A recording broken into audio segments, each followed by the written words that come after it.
couple of girls talk about this and that. Get familiar with Blue and the charm ones too.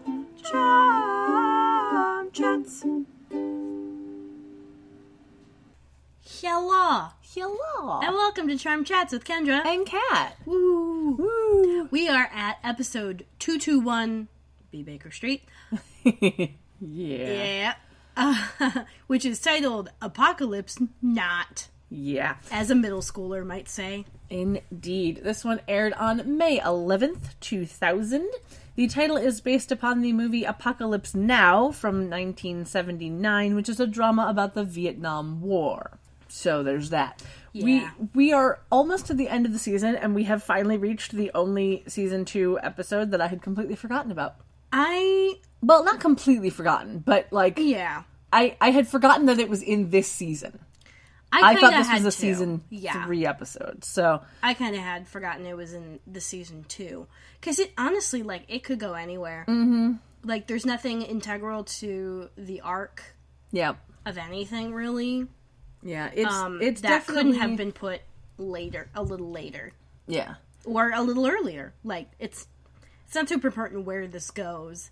I don't think it really has any ramifications into future episodes, except that you see Brian Thompson again, and you're like, hey, dude. Yeah, there is that. Brian Thompson. How I love him. Yes. We will mention him when we see him. Or, well, we will mention him when he gets a name, because that's how I do things. That's how you do things. That's not how I do things. If you recognize someone, you recognize someone. Well, yeah. Well, and also, no worries. It's all in there. They don't fucking get names for most of the episode. No, they really don't. Don't worry about it. It'll show up in my notes at some point. I was not... Sorry, guys. Blue is currently in my sweater because I was trying to show it to Kat, and he was in the way, so I pulled it up, and he just kind of went in there. And now he has laid down, so he is pulling the neckline of my sweater.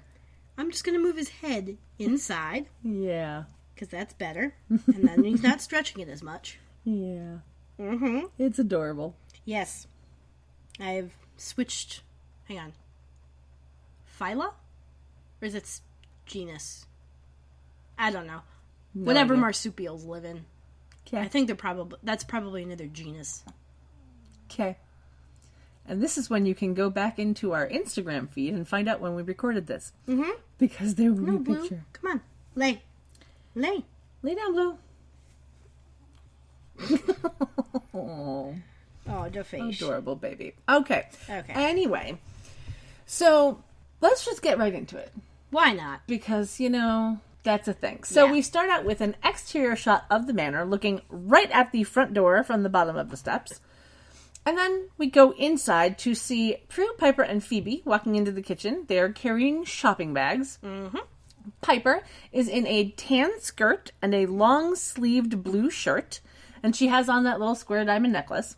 Prue is in a black dress that has a blue ruffle at the bottom of the skirt, and has on a beaded necklace that has a teardrop-shaped turquoise pendant hanging from it. It was actually kind of cool looking. Mm.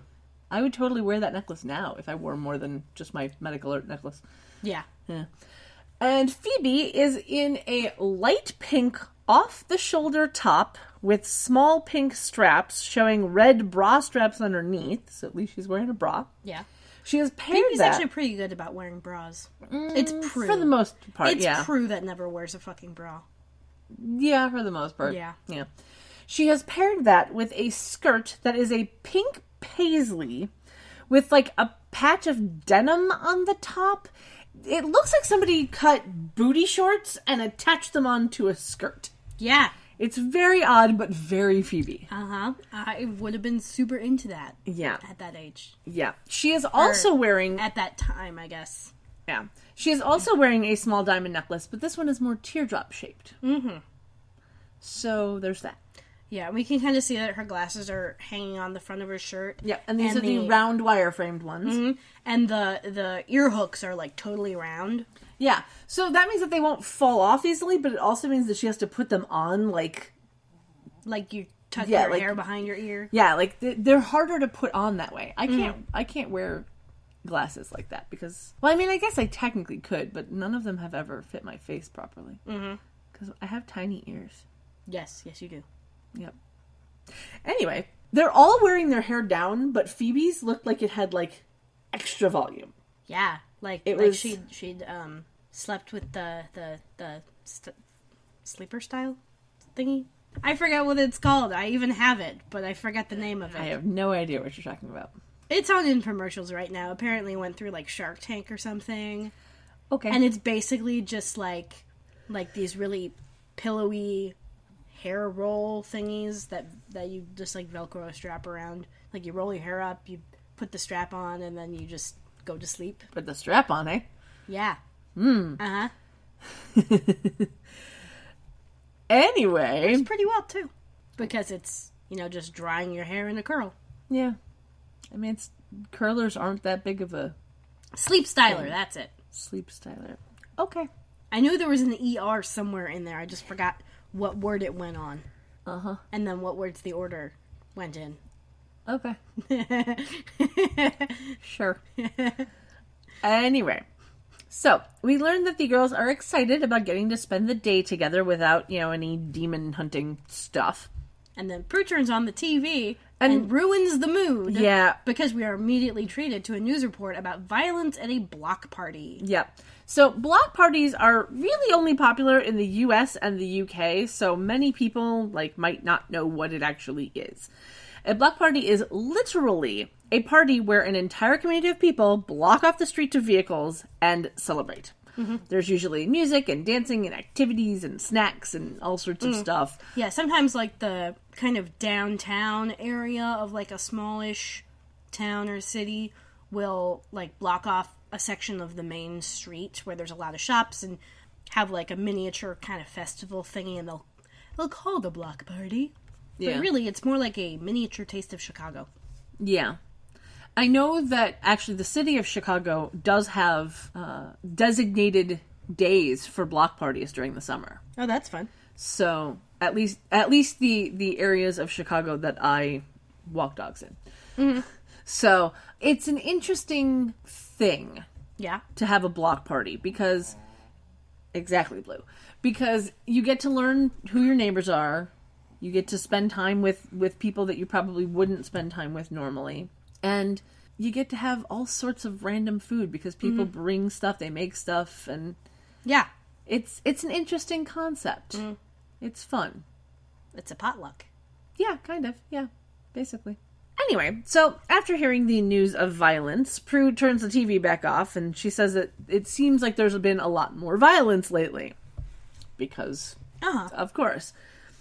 Phoebe then spouts off a line that she heard from her sociology professor, and Prue is impressed that she actually stayed awake in that class. And Phoebe's like, well, I actually enjoyed it, so she's in college. Yeah. And pulls a book out of one of her shopping bags. So, again, she's in college. Yeah, because she bought a book. So, it's a book called ... Ask Me a Tough One.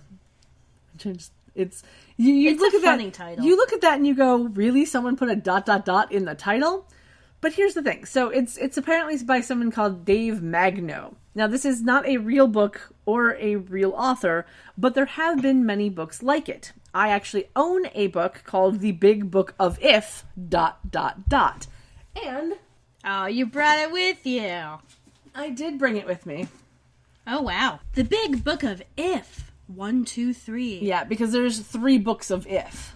So this is all 3 books in one. Subtitle, Questions for the Game of Life and Love. Yeah. So, maybe we'll ask some questions. You'll have to keep listening to find out. Oh, wow. I turned to a really good one. Mm-hmm. So, Phoebe says that it is a book filled with, quote, really deep, profound questions, unquote. And she's like, it'd make a great bar game at P3. Yeah. Piper jokes about solving world problems while doing Jell-O shots, which I thought was very funny. Well, isn't there... some ancient culture that if they made decisions drunk, they had to think about them while sober, and vice versa? I have no idea, but that sounds like something they would do. Yes. Mm-hmm. Phoebe then puts her glasses on to search for a question in the book, and she finds the question, what if a building was on fire? Do you save 5 strangers or 1 sibling? And the girls all say sibling without hesitation. And then Phoebe hands Prue the book to get her to ask a question. Now, before we go on to the next bit, I remember watching this episode for the very first time and thinking of this question, and I immediately said 5 strangers. Mm-hmm. Without hesitation. Yeah, because, I mean, it's weird to presume that your sibling can't save themselves. Yeah. But also, like, they didn't include dogs. Well, there is that. Especially cute, sleepy ones that go in your sweater. Yeah. But, like, I don't know. Like, for me, I understand that the whole point is they set it up this way so that they can get the different answer at the end. Because, spoiler, that's what's going to happen. Yeah. But I enjoyed the fact that when I first heard that question, the building is on fire, would you save your sibling or 5 strangers? And my immediate answer was I'd save 5 strangers. Yeah. Because if I have the ability to save 5 people, I'm going to do that. Exactly. That's... Have a larger impact. Yeah. Anyway. That doesn't mean I don't love my brother. It No. just means that I assume that he can get out and he might be able to save 5 people as well. Uh-huh. So, there you go. And I know for a fact that he would save 5 strangers over me. So, there you go. Yeah. Anyway. So, the doorbell rings. Piper tells them not to answer anything until she gets back, which I thought was kind of funny. And then they tell her to hurry, which I also thought was funny. So, Piper opens the door, and it's Leo. Yes. He is in a yellow shirt under a tan jacket and gray pants. It was very nice. Very classic. They exchange a little sweet hello and kiss. And Piper's like, why'd you ring the bell instead of orbing? And he's like, well, I've learned my lesson. Yeah. So, hey, episode continuity. Yeah. And character growth. Yeah, he's trying to respect everyone's, personal space. Yeah. And he's also mentioned that they've gotten much closer lately.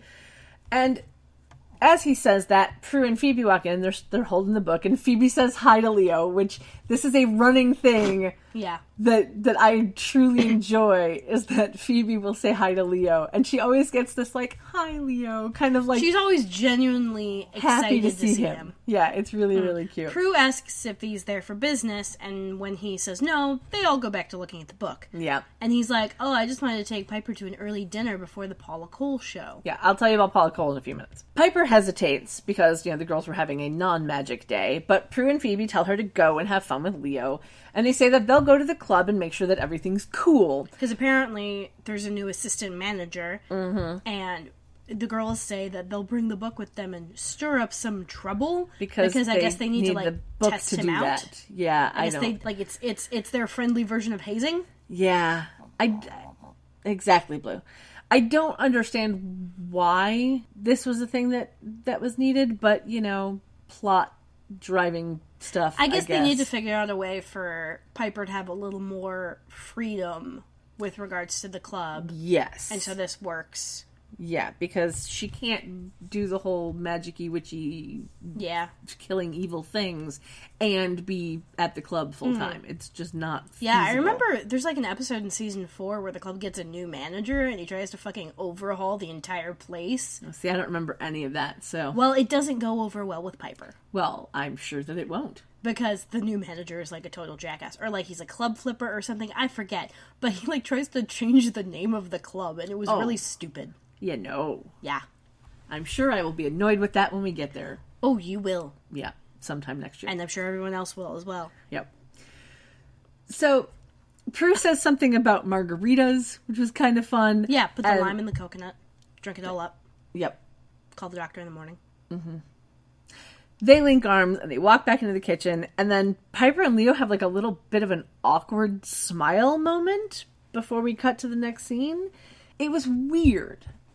Like, how cute, they're giving us private time. Yeah, but it was kind of in that little vein of Piper kind of being like, yes, I want to spend time with Leo, but yes, I also want to do non-demony things with my sisters. And that, like, I don't know how to deal with this kind of awkward smile I was getting thing. kind of a vibe like Leo's not completely comfortable yet, expressing a lot of affection to Piper around her sisters. Mm-hmm. And probably it got kicked back a little bit after he accidentally hit on Phoebe. Yeah. So, maybe that's why he's feeling a little awkward. Could be. And she's feeling a little awkward because she's kind of ditching her sisters. Yeah, could be. But friendly ditching. Yes. They gave permission. So, yes. Yeah. So, we get a panning shot of the buildings, including the Triangle Building, And then we pan through a car to stop at Piper and Leo in her car.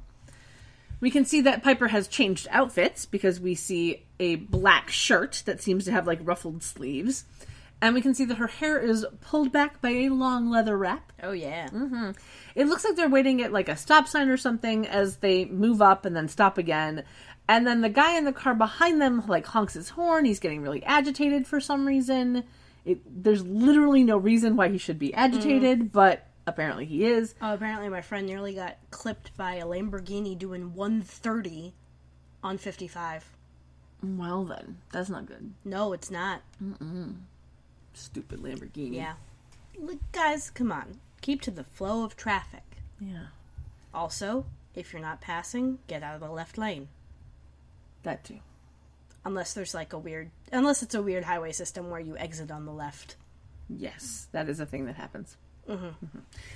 Anyway, so they ignore the guy honking at them, and they continue their little conversation. Piper has mentioned that her sisters would have liked the restaurant that they went to, apparently, and Leo says that sometimes he feels like he's breaking up a party when he wants to be alone with her.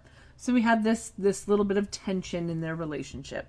The guy behind them like continues honking his horn as they're still trying to have this conversation, and then he like drives around them and speeds into a left-hand turn. So Soup's impatient. Yeah, so we cut to the guy as he crashes into a truck with crates of like fruit on the back, and like fruit is flying all over the road. Were they like apples or peaches? It was like watermelons and stuff. It was like big fruits. Exactly, Blue. Big fruits for the big crash. Yeah. So there's like fruit flying everywhere and all over the road, and we see that Piper and Leo see this, and Piper's like, oh, shit. Yeah. And then, like, the man that was driving the truck that got crashed into, like, gets out and storms over to the guy that was driving the car, and he, like, pulls him out of the car, and they start fighting. And then we pan over to see a dude standing to the side. He's wearing all black except for a green tie. Mm-hmm. And he looks like he's taking notes on some kind of little PDA thingy. Yes. It's a personal digital assistant, or PDA. This one looks like a Palm Pilot. As opposed to personal displays of affection. Yes. Which is Piper and Leo. Indeed. But yeah, the Palm Pilots... Oh, sorry, that's public displays of affection. Yes. Palm Pilots are or PDAs are what we had before smartphones. Before Blackberries? Yes. Before any sort of smartphone at all. I vaguely recall them. Yeah, my mother had one. I almost kind of wanted one, but, like, what was I going to do, a 10-year-old with a Palm Pilot? Yeah. My mother had one, and when and besides, she got a Nokia, new one, I got... Nokia are indestructible. There is that, yes. And I have a friend who's destroyed two. He is a monster when it comes to phones. Well, He's destroyed so many.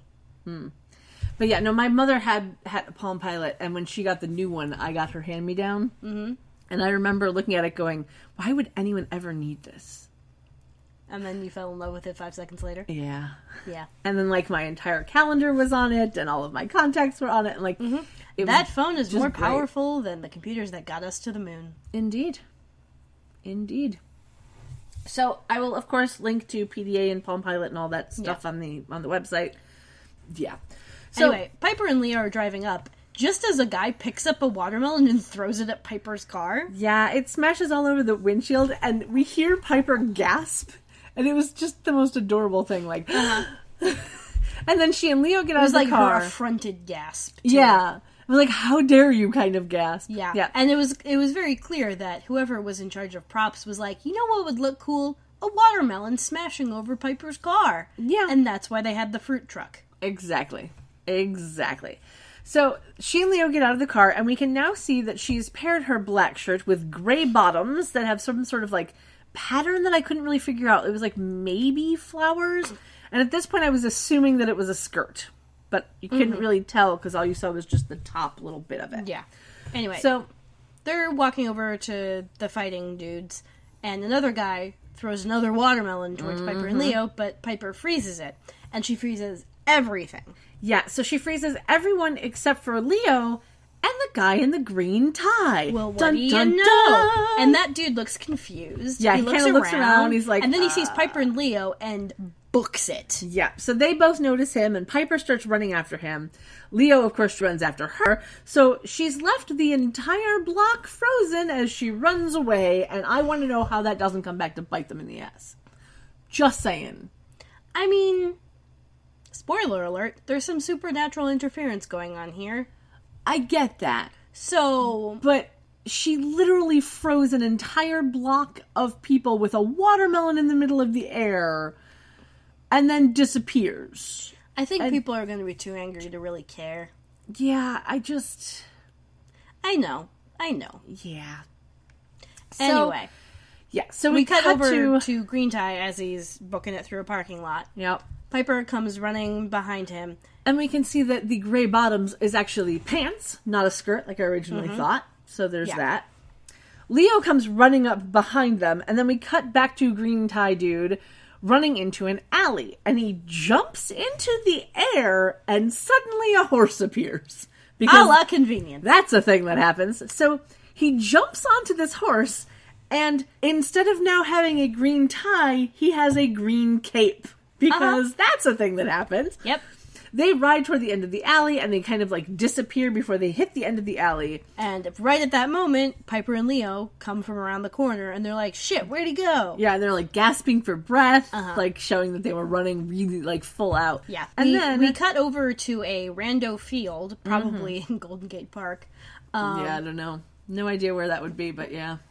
Or, well, actually, no, it would be Golden Gate Park, because they film in Los Angeles, so probably some other park. Exactly, Blue. And the horse and rider appear, and then he's joined by 3 other dudes on horses wearing 3 other colors. Yes, so each of these men is in all black, but each is wearing a different colored cape. One is black, one is yellow, one is red, and we have our dude in green. So the one in the black cape is on a white horse, and all the other horses, the other 3 horses, all looked brown. Just put that in your brain for a moment. You got 1 white horse and 3 brown horses. That's what you see. Just remember that for later. Yeah. So they ride toward the camera, the sky darkens, there's a crash of lightning, and we go to the opening credits. Yep. Because that is by far the best, like, end scene to opening credits that we've had this season. It's a good mysterious sort of thing. It's quite nice. We see that Daryl is in the credits. Yay! Yay! At the end of the credits, we get a quick shot of the P3 sign on the awning outside, and they head into the club to see that Paula Cole, who is wearing a little brown dress, is singing her song Be Somebody on stage. So let me tell you about her now. She is an American singer-songwriter. She was born in 1968. She started her musical career in 1992 and got her big break in 1993 by replacing Sinead O'Connor on Peter Gabriel's Secret World Tour. I'm not going to tangent on either of those. A dated set I know, of names. Right? That is, yeah. Sinead O'Connor and Peter Gabriel, that is just, yeah. I'm not going to tangent on either of those people, but I have a link to the wiki for each of them on the website. Yeah. So Paula Cole's second album, which came out in 1996, is actually where her biggest hits came from. The songs Where Have All the Cowboys Gone and I Don't Want to Wait. A.K.A. the Dawson's Creek theme song. Yes. So in 1998, she won a Grammy for Best New Artist, but hasn't gotten any other songs to be as big of a hit as those 2 were. She is still making music, and as of 2013... is on the voice faculty at the Berklee College of Music in Boston, Massachusetts. And that's Berklee, Berklee. Berklee. Yeah. Yes. Not to be confused with the University of California. Ley. Berkeley. Yeah. Yeah. Anyway, back to the show. This performance is interesting because it looks like it was recorded live. Yes. Everyone is staring at the stage. There's 0 attempt at talking. No one's really dancing. They're just kind of all swaying. And Paula Cole's movements are so perfectly synced up with the music that I can't help but think it has to be live. Yeah. And they were just like, yeah, fuck it, we'll do a live performance just this once to see how it goes over. To my memory, this never happens again. Yeah, I don't know. Because it is so difficult for performers in particular to match up every take. Like, Yo-Yo Ma can fucking do it. Yeah, you can. But, like, when we had the Goo Goo Dolls on, that was their studio recording. Yeah. You could hear it, because I've listened to that song way too fucking much. Yep. And I know every single goddamn note and inflection, and I can tell you, it's the same. Yep. It would match, it would, like, do a song print match or whatever. Yep. But this one is live. Yeah. And It definitely good. seemed live. And she's a good singer live. Oh, yeah. She does that well. Yeah. Yeah. Yeah, her and Audra McDonald. Oh my god, so I watched the new Beauty and the Beast, because it's on Netflix. I haven't watched it yet.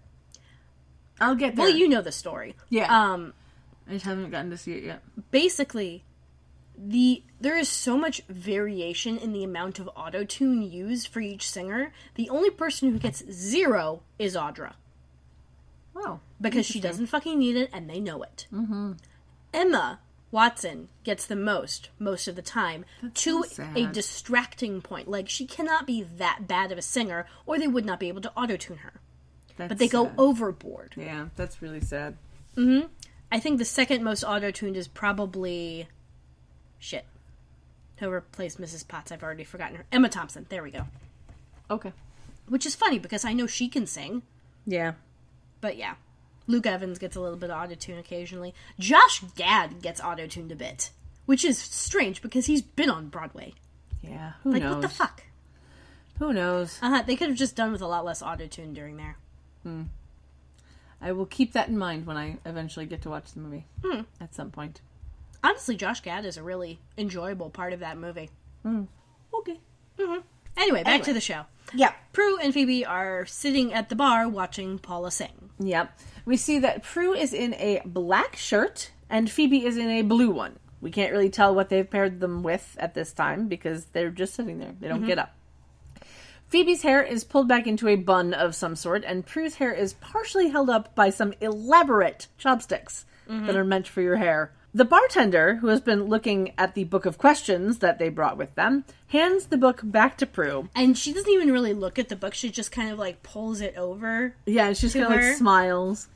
And as Paula Cole finishes her song, she thanks the crowd, and then Does we a little see bow. Yeah, and then we see Piper and Leo come down the stairs past the signs on the wall for Paula Cole Band, and then walk up to Prue and Phoebe. And Piper fills her sisters in on the green tie guy that they saw, and the fact that he didn't freeze when the rest of the block did, but she also doesn't mention that she didn't unfreeze the block before running after him. It probably unfroze Just the second saying. they got into the alley, because that's how Yeah, her shtick works. Probably.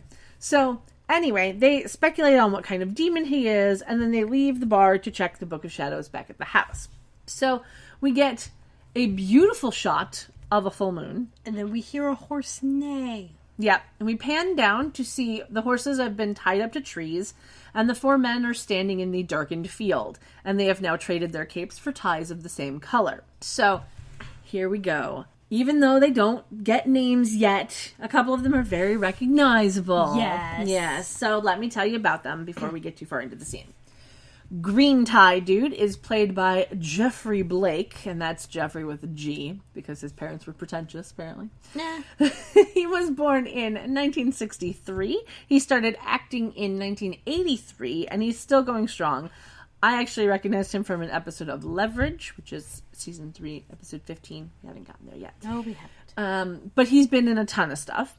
Red Tie Is played by Brian Thompson, who He- was born in 1959, Yeah. started acting in 1983, same year as Jeff, and he's still going strong. Yes. Really fucking strong. Indeed. One of his very first roles was playing a punk kid in the original Terminator movie, along with Bill Paxton. So And there's that. Yeah, and as we've mentioned before, he has been on 2 episodes of Charmed. This is his first. Yes. His second is in, I believe, season 5. 5. Yeah. But we'll get there when we get there. And he's also been on 2 episodes of Buffy. However, not everyone will recognize him from the second role because he was very heavily make-upped. Yeah. The first one was in season 1, the first 2 episodes. So the pilot and, well, I guess they would both be the pilot.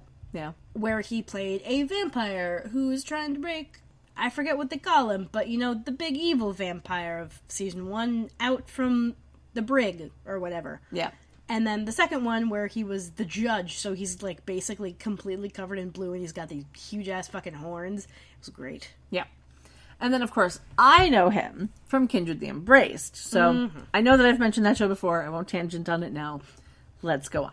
Yellow Tie Dude is played by Jeff Ricketts, and this is Jeff with a J. He started acting in 1999, and he's still going strong. This was actually his 4th acting gig, and he had been on Buffy before this, like just before this. One of his upcoming roles is actually in the new Kingsman movie.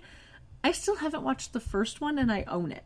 Yeah, you should probably get on that. I should. It's fun. Yeah. A little ridiculous, but fun. Yeah. I say upcoming because I believe as of the time of writing these notes, that movie hadn't come out yet. Well, yes, but now it is out. Now it is out, and by the time this airs, it will have been out for a while. Yeah. Just saying. Our black tie guy is played by Patrick Kilpatrick. Kill your double? Yeah. Patrick. Kill Patrick. Exactly. He was born in 1949. He started acting in 1984, and he is still going strong. He was actually on an episode of The Pretender and an episode of Angel.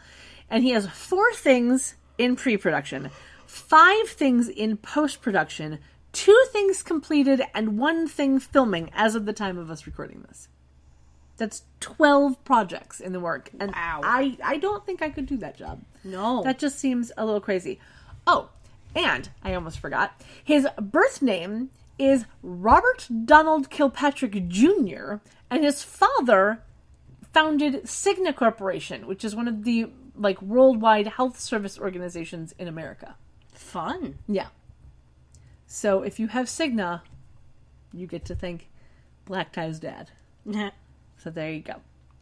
I will link to all of their IMDb and wiki pages, except for Jeff Ricketts. He has no wiki page. Oh. It was very weird. Anyway, so Red Tie asks what happened. Green Tie says that things are looking good, but that there might be a problem. Thank you, Blue. Red Tie asks if he screwed up, which of course he gets defensive about.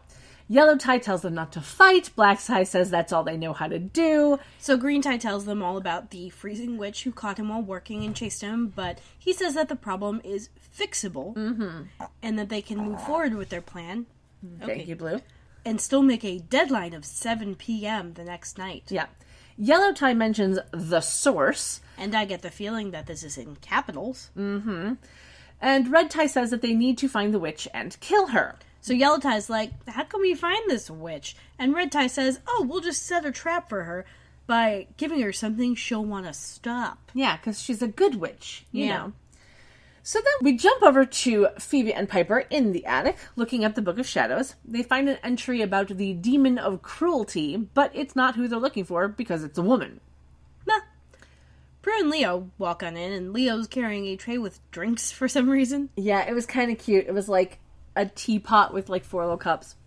And we can now see that Prue's black top has a very deep V in the back, and she has paired it with a skirt that has black panels and patterned ones. It was actually an interesting looking skirt. And we see that Phoebe's blue shirt is actually a blue dress, and it's got some texture to it. And it has a bit toward the bottom of the skirt that's actually open enough to see her legs through the texturing. It was kind of see-through lacing. It was okay. It was weird looking from afar, but it looked actually kind of cool. It's confusing. Prue asks what they found, and while they haven't found the exact right thing, they've narrowed it down to 6 options. Piper says that her best guess is that it's the Demon of Anarchy, but of course, there's no picture, because there never is. Well, sometimes there is. I mean, I'm hyperbolizing. Yeah. Sometimes there's a picture, just didn't happen to have one. Didn't happen to have one this time. Yeah. Leo, of course, kind of gets a little mad, indignant, I guess. Yeah, and he's like, you can't just guess. Yeah, there seems to be some tension between him and the girls. It's very weird.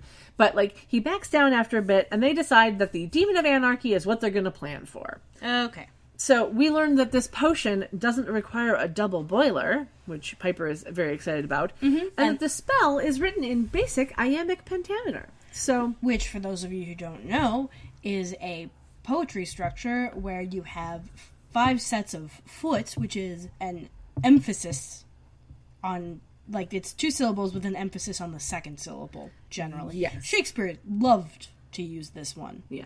But The there's dumb. also there's also iambic is the foot thing. That makes it sound like a fetish. I don't know why. But iambic refers to the foot, and pentameter refers to the number you put in the line. Exactly. So that means that this particular spell is written in 5 feet. Mm-hmm. So, yeah. And a double boiler is also known as a water bath or a bain-marie. Yeah. Most people are aware of its use in cooking because it's used to do things like melt chocolate. It's as simple as one container of water underneath another container holding what you want melted, both over a heat source, making the thing you want to melt do so without burning. Yeah. It's pretty cool. It helps diffuse the heat. Yeah. And I've been enjoy watching a lot of double double boiler. boilers because I've been watching a lot of Great British Bake Off. Yes. And it's making me want to bake. I know, right? Cooking shows do not make me want to cook. No cooking show has ever really, really made me want to cook other than to just be like, that would be nice to try shrimp that way. Yeah. But no, this is making me want to bake, and it's making me want to use yeast and a bunch of shit I've never ever done. Yeah. I love GBBO so much. So we cut to some time later, and Daryl is at the police station on the phone with Prue. He's wearing shades of gray today. Mm-hmm. We see How many? Like 3. Oh, darn. He's only 47 short. Yeah. We see a lot of people being taken into custody, and the whole station is very, very busy. Daryl is telling Prue over the phone that, in his professional opinion, the whole city has lost its friggin' mind. Yeah. He wonders if she's calling because this trouble is due to a demon, and she says that... Yes, exactly. All right, Blue. Thank you. She says that it is possible and asks for his help in figuring out where the latest hotspot is. And then we cut over to get a quick night shot of the Triangle Building, as well as a few buildings around it. And we see all the girls get out of Piper's car at the scene of a riot. Yeah. There are police cars with emergency lights flashing, and we hear a helicopter in the sky. We see that Piper has added a dark purple hoodie to her outfit. Phoebe has added a dark blue jacket to hers. And Prue has added a jacket to her outfit that kind of matches the pattern of her skirt. Like, the skirt's pattern is kind of like red fish scales, and the jacket's like in the same colors. It looks like flowers. Uh-huh. The skirt is vaguely Asian, but the jacket is that like Chinese style with like the Mandarin high collar. Yeah, and like Yeah. the cloth ties. It's a really pretty jacket, actually. Yeah. Like the little rope button closure. Yeah, the cloth ties, yeah. Prue tells Piper not to freeze anyone so they don't give away that they're here, and they start just kind of walking through the crowd together. Yeah, people are screaming and throwing things. There's a few trash fires going on. Yeah, Phoebe and Piper get split up from Prue in the throng of people. And then, as a man in a blue shirt tied around his head, like he's wearing other clothes and he just happens to have a blue shirt tied around his head, he like smashes the windshield of a cop car with a crowbar. As this is happening, we are shown the green tie guy just standing by, taking notes. Piper, of course, recognizes him, points him out to Phoebe, then yells and points him out to Prue, thereby ruining any semblance of surprise that they would have had by not freezing everybody. True. Just saying.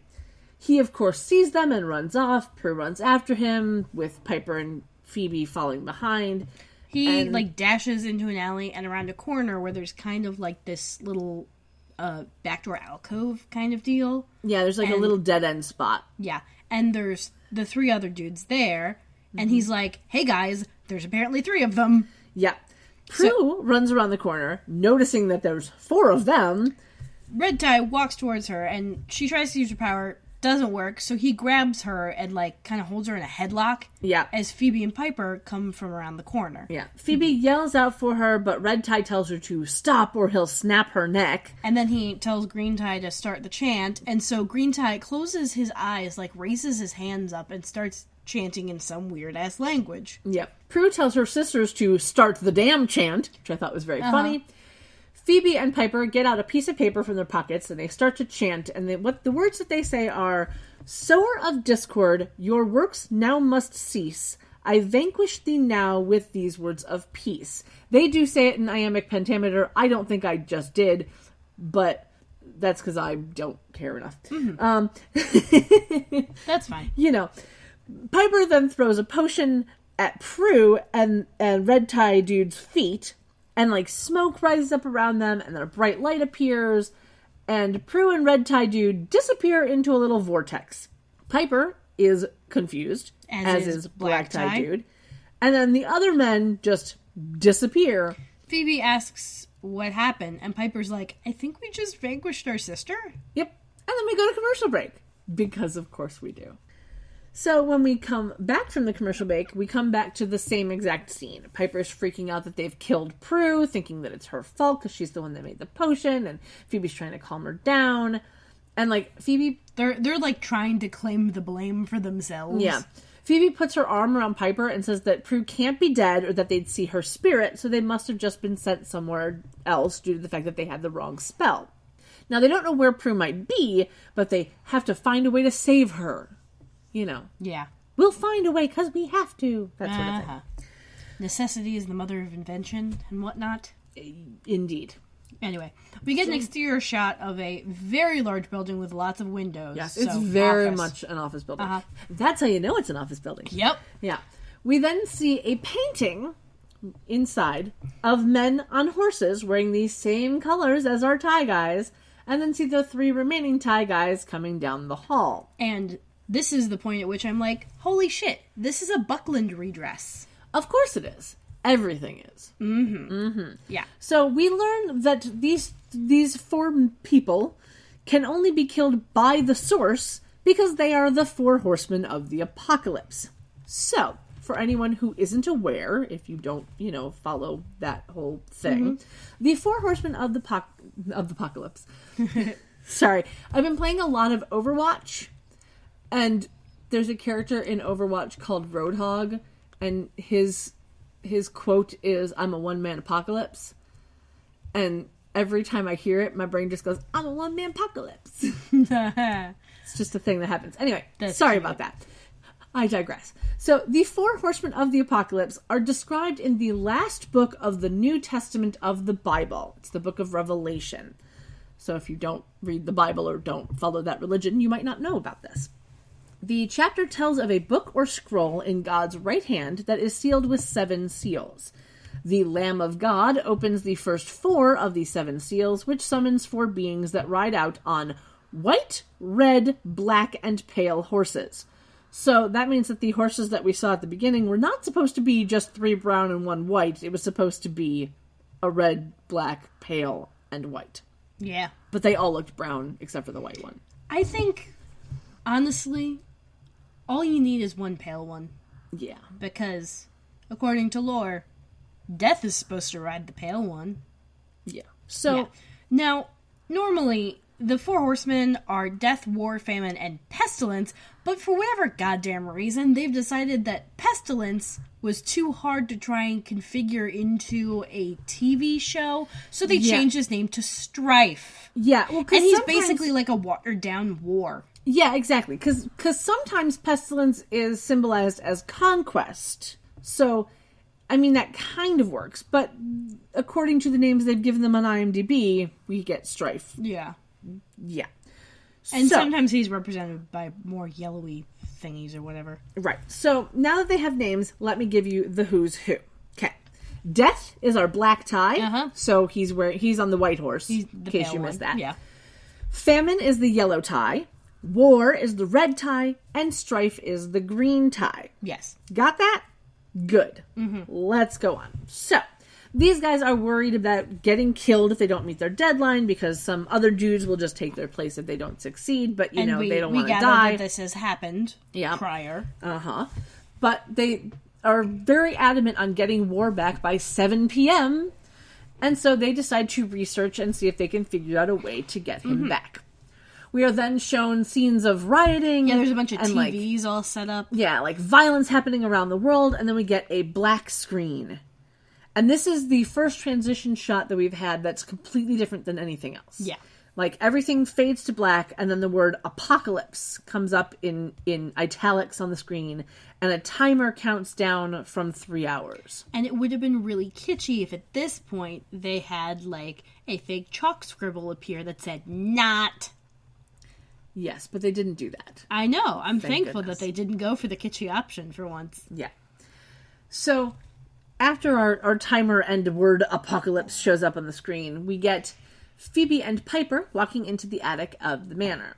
Piper is now wearing a pink top with sleeves to the elbows and dark red pants, and she's got that little diamond necklace on, and her hair is pulled back into a half ponytail. It was really, really cute. Mm-hmm. Phoebe is now in a spaghetti strap blue top that has like a little bow under the bust, and she's paired that with dark jeans. She's got like a black necklace on that looks like it's many strands of small beads. Mm-hmm. It was not exactly a choker. It was a little bit too loose for a choker, but it was a very short necklace. Yeah. As well as her round wireframe glasses, and her hair is up in a little twisty updo, like she is wont to do. Piper walks over to Leo, who's in the same outfit as before, and they hug. And he says that for the umpteenth time in the history of this show, he has been the one to look through the entire Book of Shadows. Yep. But he hasn't found jack shit to match the four guys they described to him. Right. Piper is freaking out, hoping that Prue isn't dead, and then a breeze blows through the room. Piper gasps, and when Leo questions if she's okay, she says that she felt Prue's presence go through her. After Phoebe is being a bit confused by this, Piper and Leo figure out that Prue is on another plane of existence trying to break through. Phoebe calls out, and this is when we see the pointer on their spirit board move out and spell help. Yeah.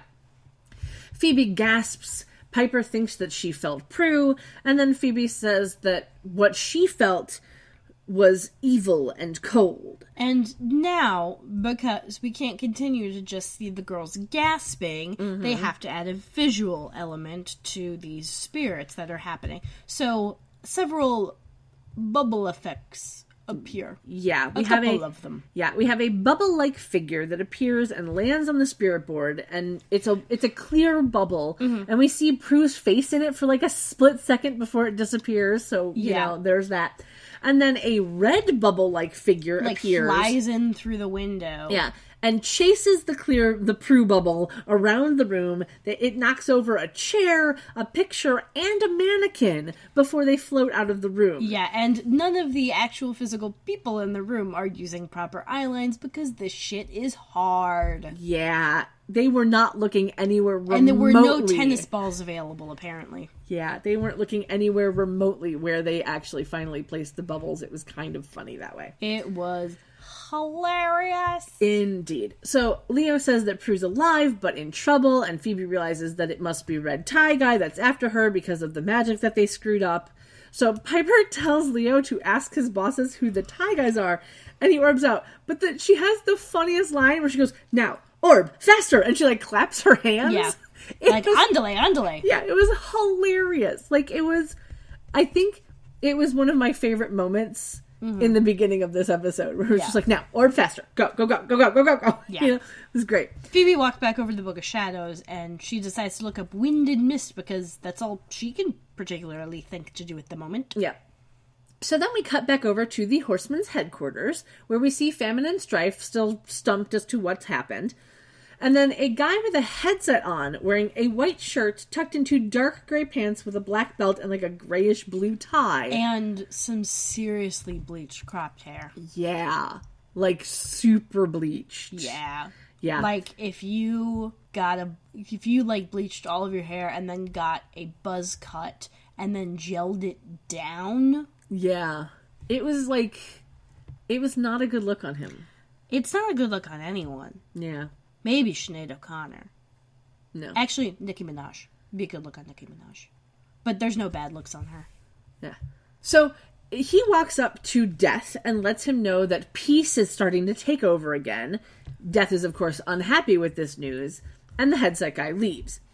Death and Famine start to leave to find the witches, but they stop when they see static on one of the TVs. And there's a weird voice coming through, and it definitely sounds like Brian Thompson. Yeah. And they realize he's trying to speak through the static, and he tells them to work with the witches to get him out of wherever he is, because they need them to free him. Yep.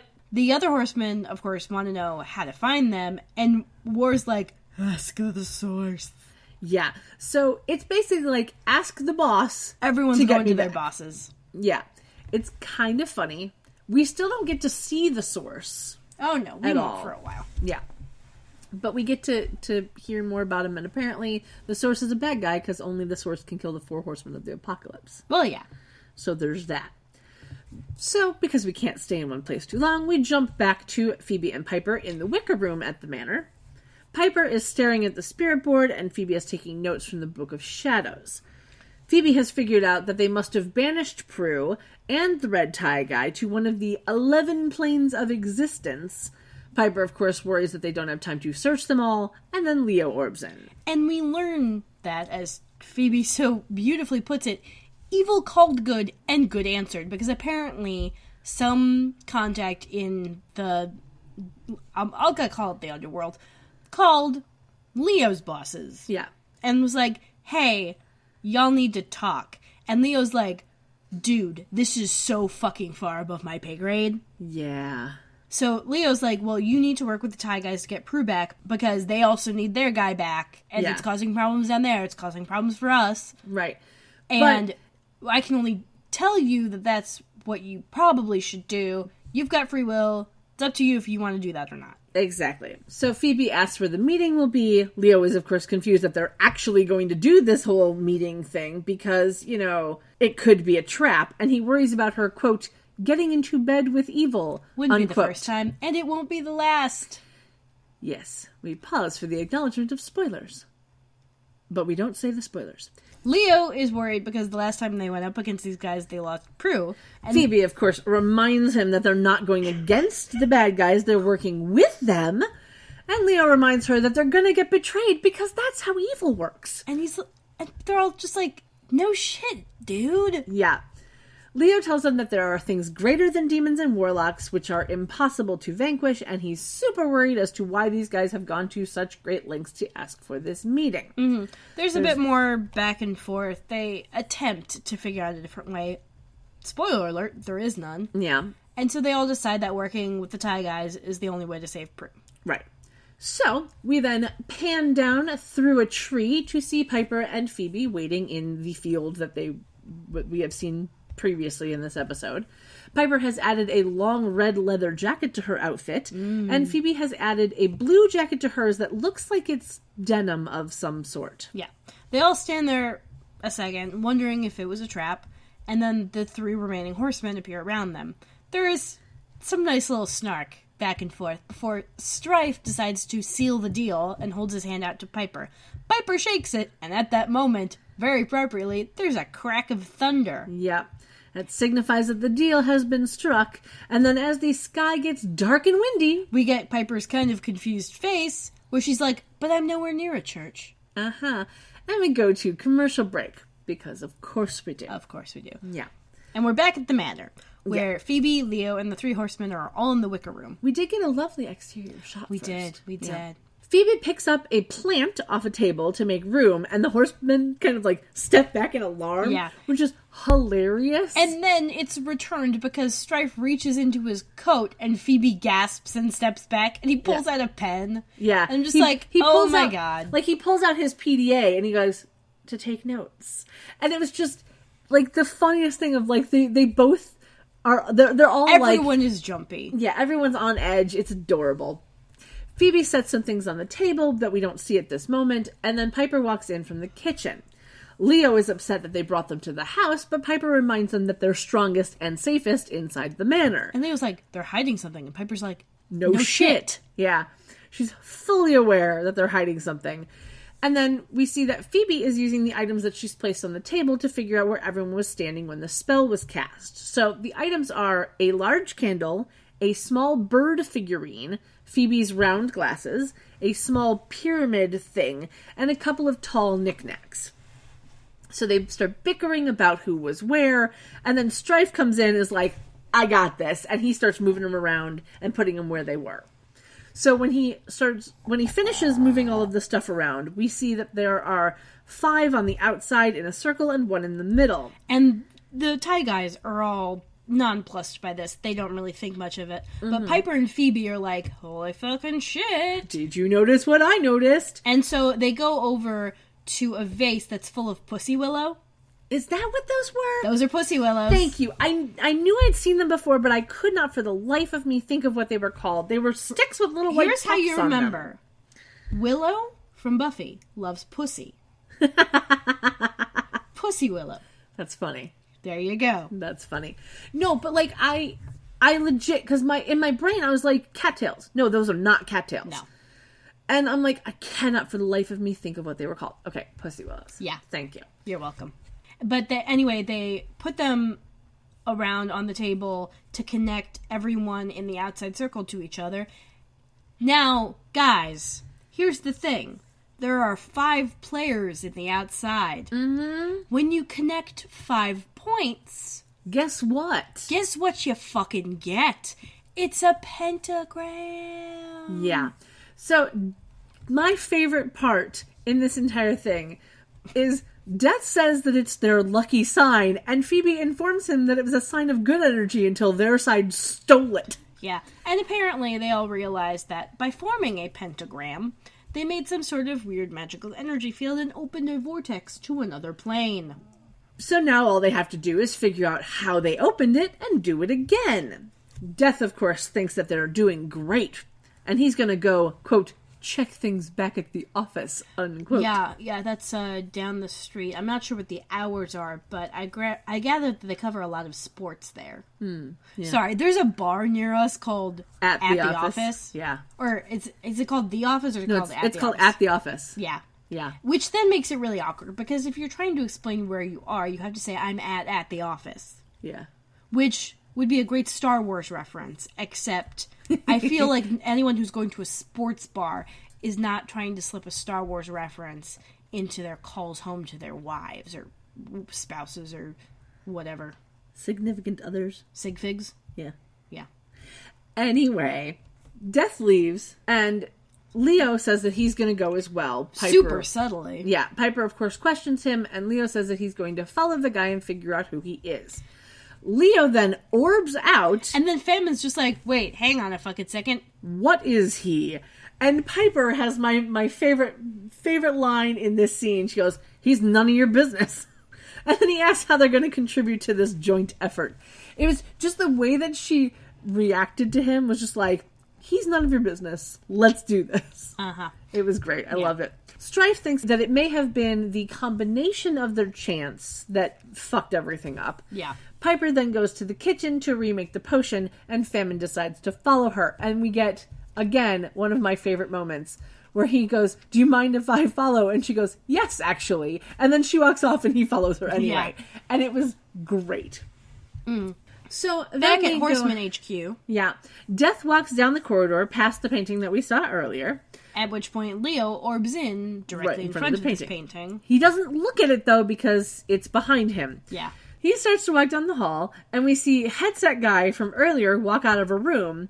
He sees Leo, starts to ask who he is. But Leo punches him in the face and drags him back into the room. Yeah. We pan over to Death, who glances toward the room but makes no effort to see what's happening. He just finishes signing some form on a clipboard. Yeah. And as he walks away, we cut back to Phoebe and Strife sitting on the couch in the living room because we can't stay in one place too long. And Strife is kind of like reclining, and he's just explaining that the chant that they said was a standard one used to destroy... He's super smarming it up. Yeah. Apparently this chant is used to destroy a common witch, but clearly they're not common witches. Yeah. And there's a lot of, like, really interesting flirtation. Yeah, it's really kind of... Like, you know it's never actually gonna go anywhere. Yeah, like, it's weird in that, like, you know that he's flirting with her... To get her off her guard. To get, yeah, to screw make her with complacent. Her. Yeah. Exactly, Blue. Mm-hmm. So, she questions if he's lying to her, because of course she would. Yeah. And then, once again, because we can't stay in one place too long, we cut back to the Horseman's headquarters. And Leo is now walking down the corridor wearing Headset Dude's outfit. Yeah. He however, doesn't have the headset. No. Yeah. He, it's funny that he took the entire outfit, but he didn't put the headset on to try and blend in. Yeah, that's weird. Yeah. Anyway, someone hands Death a clipboard, and he's apparently not happy about what he's seeing. Yeah. And he starts yelling about the spreading cholera in Central Asia, and he's like, who's giving them vaccines? Yeah. I'm not going to tangent on it, but I will link to the wiki for cholera for anyone who wants to read about it. It's a seriously bad infectious disease. That spreads via water. Yeah. Infected water, I should say. Yeah. Usually infected by poop. Yep. And actually, fun fact, cholera was one of the first epidemiology studies done in the world. Well, because that was one of the first times they figured out how a particular disease was spreading. Well, okay then. Yep. So there you go. Fun fact for the day. We see Leo standing toward the back of the room. He's trying to look like he's supposed to be there. And failing. Failing horribly. Miserably, yeah. And we hear Death talking about spreading a smallpox outbreak in Venezuela. He then walks over to a clear board. Like a whiteboard, but clear. Yeah. It's basically like a plexiglass board. Yeah. Yeah. Where there are labeled pictures of the tie guys, just a la convenience there on display. Death takes a moment to loosen his tie, showing off a tattoo of Omega that he has on his neck. Yeah, the Greek letter. Yeah, Omega is the 24th and last letter of the Greek alphabet, and in the Greek numeric system, it has a value of 800. In case anyone was wondering about that. Okay. Yeah. It literally translates to Great O, and it is often used to denote the end of something. So, like, Alpha is the beginning. Yeah. Omega is the end. Which is why in a lot of, like, Catholic churches, you have to Alpha and Omega. Like, there's usually like a pillar candle that's labeled with that, because it's like from the beginning to the end. Yep. Indeed. Anyway, So- we cut back to the kitchen at the manor. Where Famine is rubbing his neck, and he also has an Omega tattoo there. Piper notices it and points it out. And he's, like, kind of embarrassed that she even saw it. He, like, straightens his collar back up. And he's like, it goes with the job. And he tries to refuse talking about it. Yeah. She goes back to making her potion, and they both try to get more information out of each other about who they are, but neither one is really giving up much. Famine says that they just want their partner back because this is business. Piper's like, Prue's our sister, so it's personal for us. Yeah. Famine says that's why mortals always lose, because of the weakness of having personal issues. And Piper passive-aggressively takes out her annoyance on whatever is in that mortar and pestle. Yeah, it was kind of funny. Like, she's just like... Yes, thank you, Fred Flintstone. So, we then, of course, cut back to Strife and Phoebe sitting on the couch. She's talking, and he's staring at her. Yeah. He asks if she's ever been a demon because there's, quote, something about her, unquote. And there's more of that flirty tension in the conversation where she's like, no, I've never been a demon. Then a bubble thing appears over the stairs, knocking into the hanging lamp. This is the clear Prue bubble. We get a bubble POV.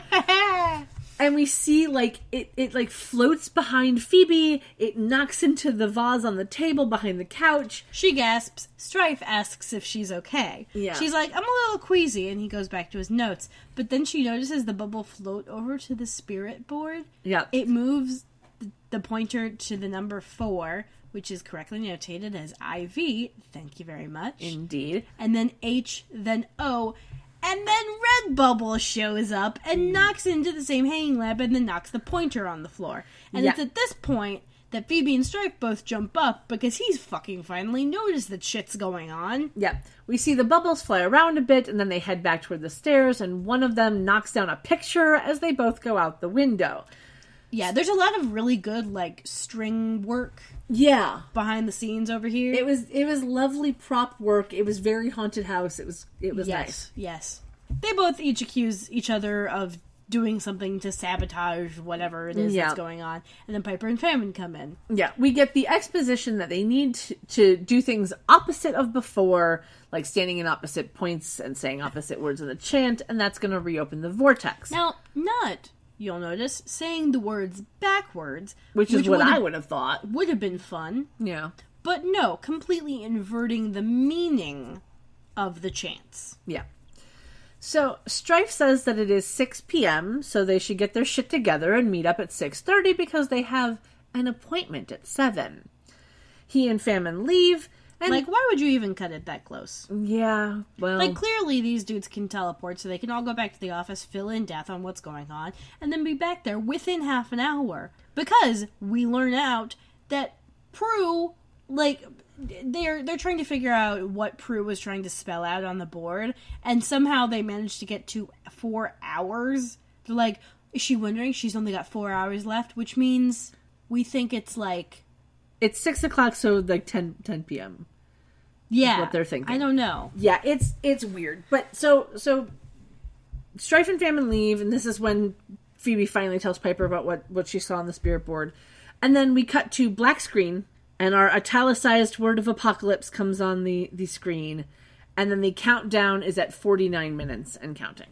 We cut back over to Horseman headquarters, where Leo is in the big, like, central hub room, just kind of looking around. He sees some of the TVs, and then sees the clear board with the pictures and names on it.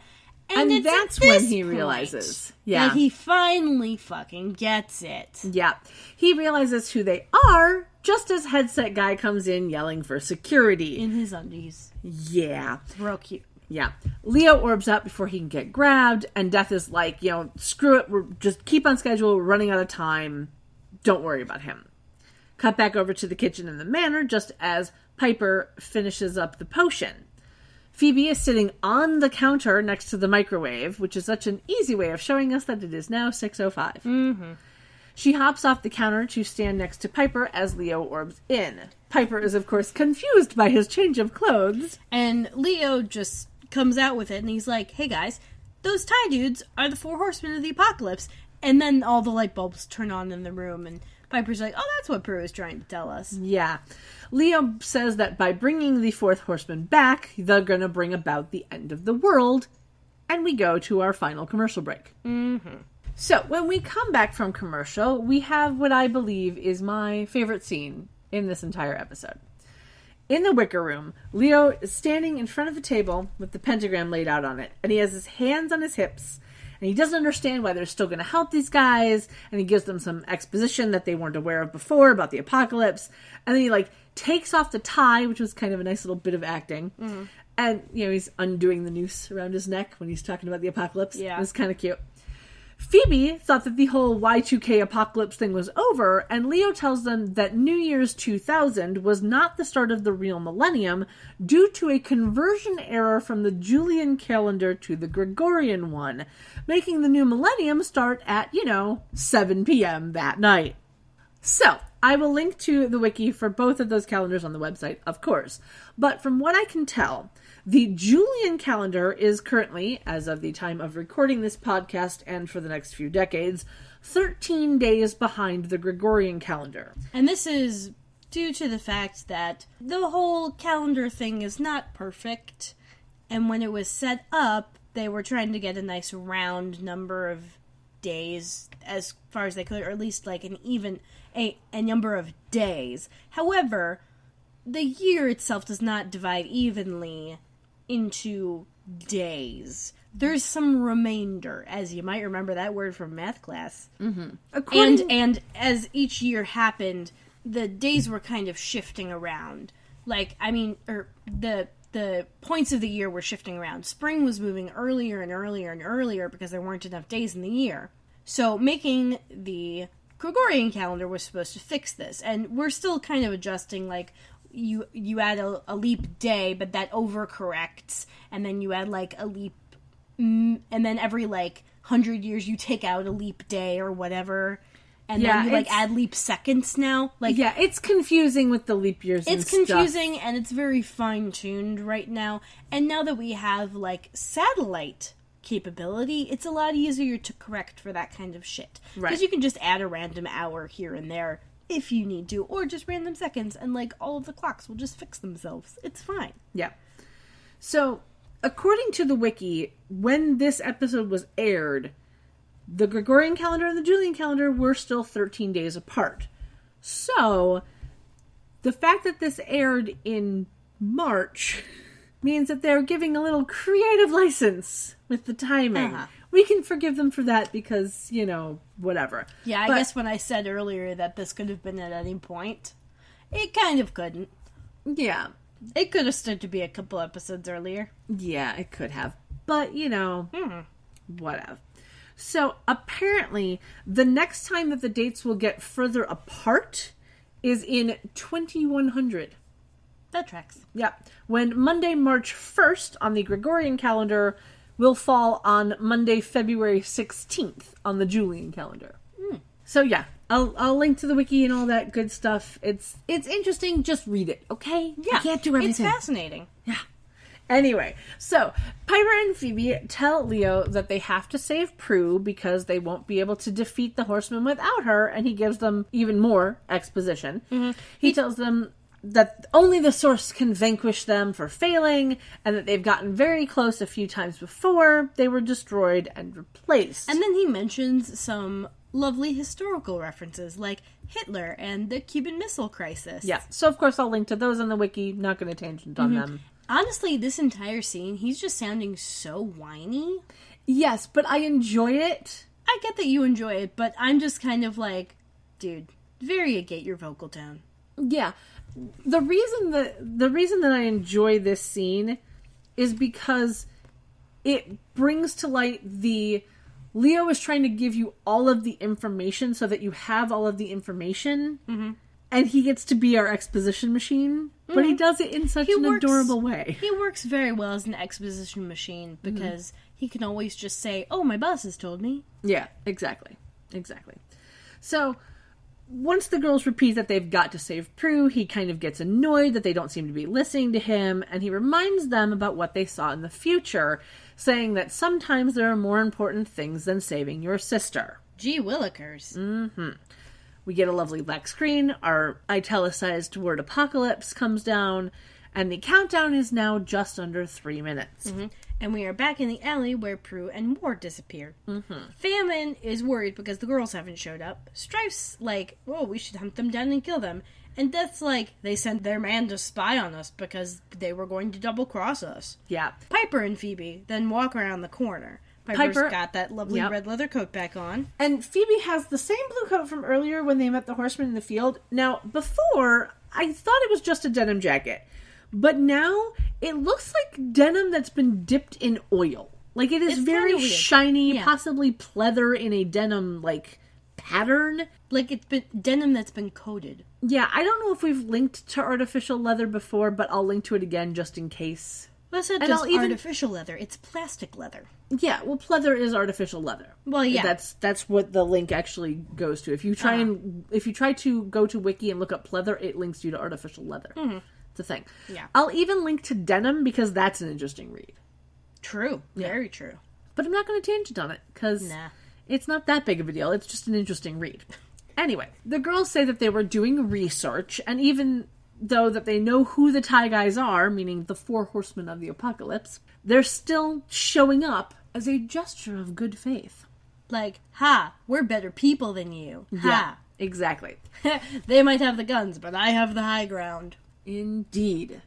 Famine wants them all to hurry up. Phoebe and Strife shake hands. And Phoebe has a premonition of 3 very large explosions. Like nuclear bomb. Yeah. Like Hiroshima. End of the world. Actually, I think it was probably footage from nuclear testing. Yeah. So, they stand in their places. Piper asks what Phoebe saw. Strife starts his chant, and Piper starts their chant. She doesn't really even get the first sentence out before she realizes that Phoebe isn't chanting. Phoebe looks over and she's like, sweetie, Leo was right. We're being selfish just by wanting to save Prue. Yeah. Death tells Strife to keep chanting, asks why the girls have stopped chanting, and tells them that they're killing their sister by not chanting. Yeah, we did chant shame them. Yeah. Strife finishes his chant, finds out that the girls haven't done theirs at all, and reminds them that they had a deal. The girls tell them that they're willing to lose their sister forever if it means that they get to stop the 4 horsemen of the apocalypse from, starting the apocalypse. And plot twist, the vortex just opens on its own, much to the surprise of everyone there. Indeed. Strife realizes that the Source is opening the vortex as they all get lightninged by it. Yeah. Phoebe then grabs the paper with the chant on it, realizing that this may be their only opportunity to save Prue if they can do their thing before the horsemen are completely destroyed. So they say their chant, Piper throws the potion into the vortex, and Prue and War come flying out. So Prue and War come flying out of the vortex. The horsemen all get vanquished in fire and electricity, and then the vortex closes, and Prue thanks her sisters for saving her life, and they group hug, And then we fade out. Yeah, to a night shot of cars going over the Oakland Bay Bridge that pans over to see some buildings, including the Triangle Building, because that's a thing that it does. Then we get a shot of some people walking into P3, and it's taken from the ground looking up just a bit, so everything looks a bit out of proportion. Like, for a moment, I thought that the awning was smaller, or that the sign was bigger. Mm-hmm. It isn't. It was just the way that they had the camera positioned. It was slightly out of proportion. Kind of forced perspective. Yeah. It was slightly odd proportioning. Inside, we see people dancing. Now, on Netflix, they are dancing to a slow song. According to the Wikia, they should be dancing to a song called Compression by the band Everything But the Girl from their 1999 album Temperamental. Yeah. Everything But the Girl was an English band that formed in 1982, but they haven't performed publicly since 2000. Mm-hmm. They're just chilling. Yeah, I actually found a YouTube video with the audio for that song, and it is weirdly electronica and over 7 minutes long. No, thank you. I would prefer Freebird. Yeah. Which is ironically longer. But it's not electronica. It is not. I'll link that on the website as well as some of the band stuff, of course, just because. But I just think it's very funny that they're supposed to be dancing to like an electronica song, and Netflix has changed it to a slow song. So nobody looks like they're dancing on beat, and it looks really, really weird. Yeah, that's what usually happens. The Paula Cole thing. Yeah. That had to be a one-off. Yeah. So, we pan through the crowd to see the girls sitting in the VIP alcove. Phoebe is now in a black dress with straps that kind of remind me of a tank top. Her hair is down and she is rocking a bold red lip. Mm-hmm. Like super, super bold red lip. Prue is in a halter top and a skirt in slightly differing shades of pink. And the top looks vaguely ribbed like a soft corduroy. It's not corduroy, but that's kind of what it reminded me of. And her hair is also down and parted straight down the middle. It's not my favorite look for her. No, not a fan of that hair. Piper is in a silvery gray dress that has like a flower pattern on it and a ruffled neckline and little cap sleeves.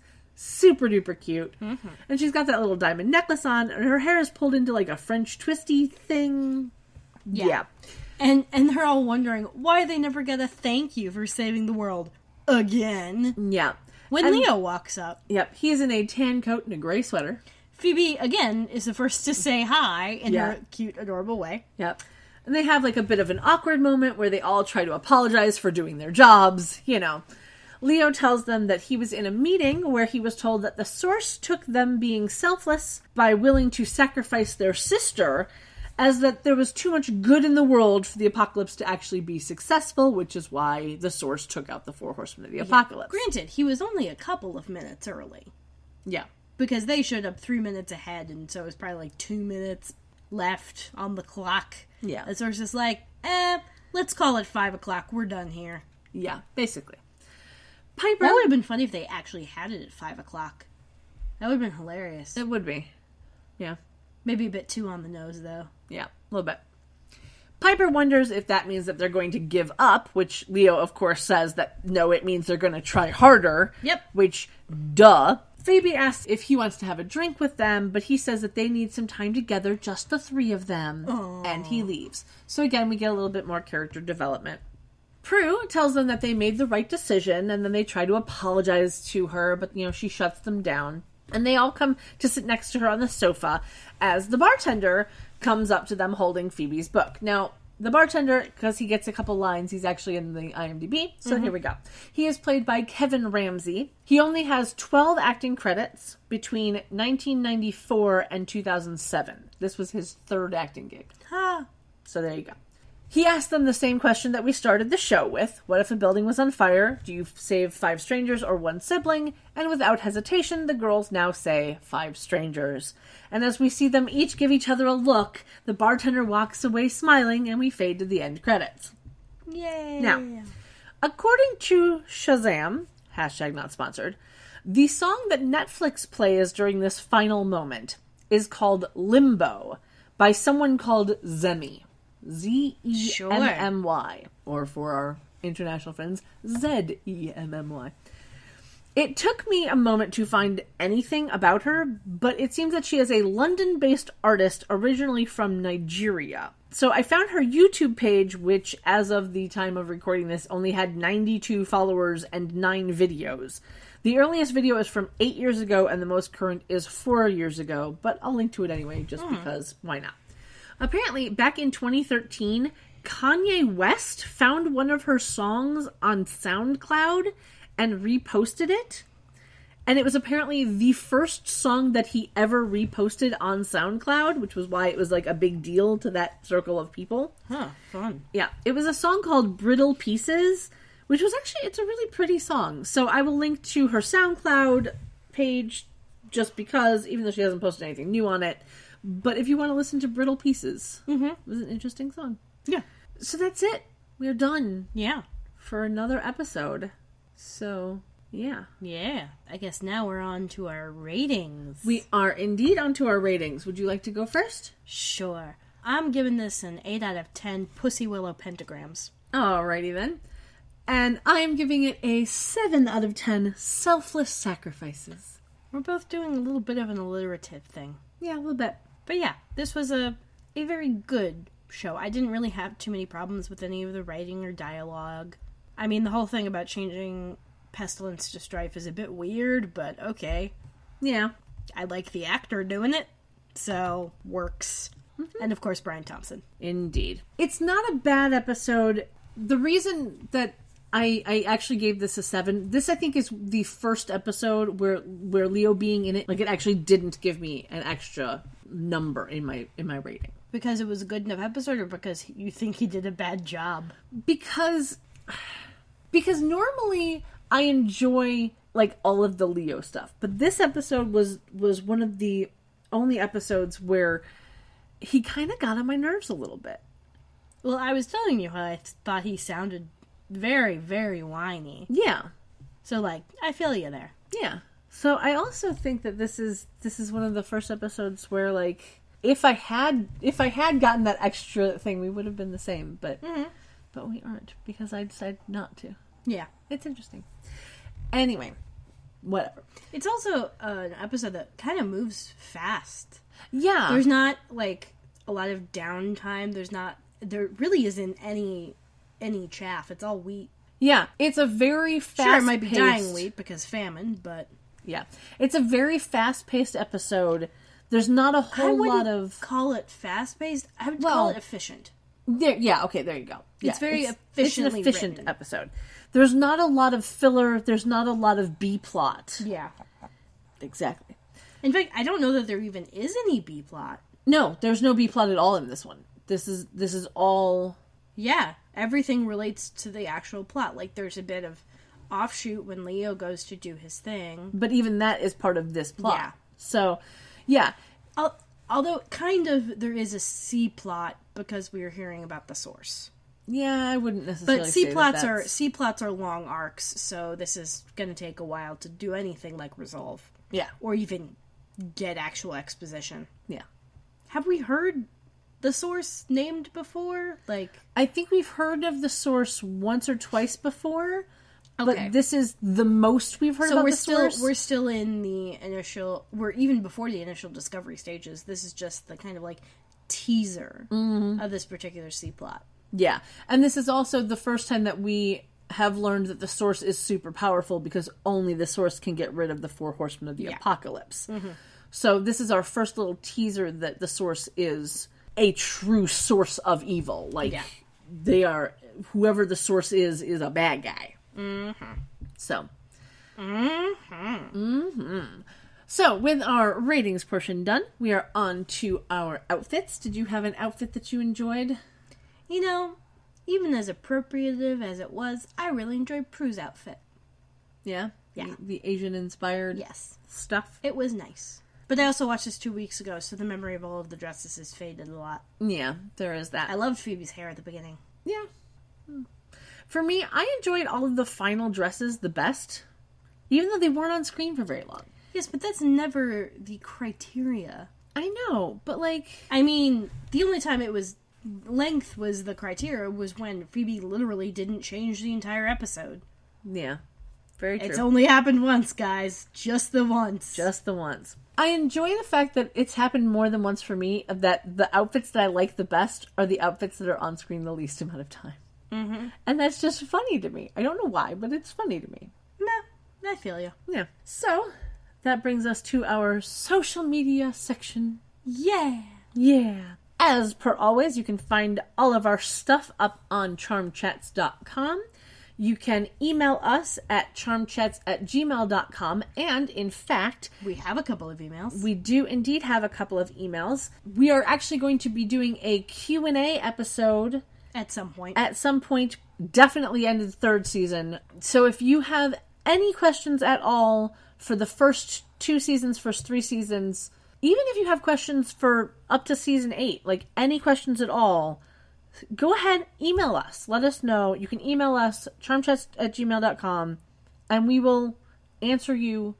If it's for a season we haven't gotten to yet, we might not answer that particular question at that time, because, well, Kendra has seen them all and remembers a lot of it.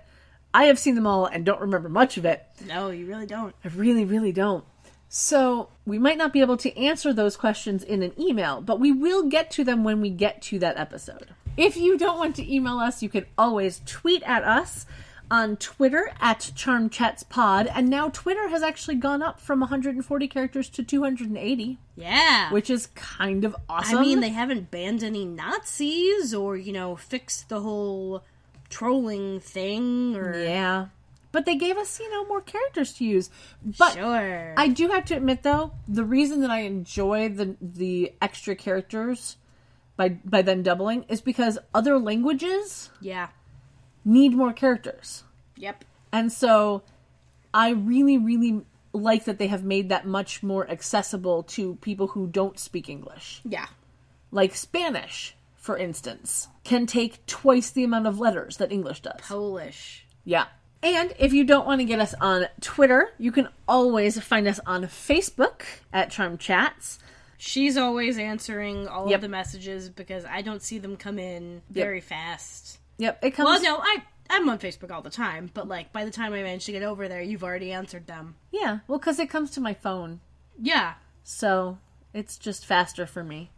So if you get a response on our Facebook page, it's Kat, not Kendra. Usually. 90% of the time.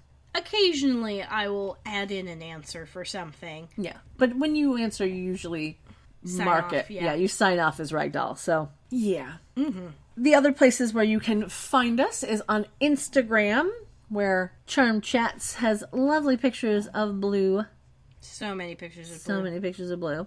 And on Tumblr, which is charmchatspod.tumblr.com, that will always have up some gift set or picture set of an episode that we have already watched.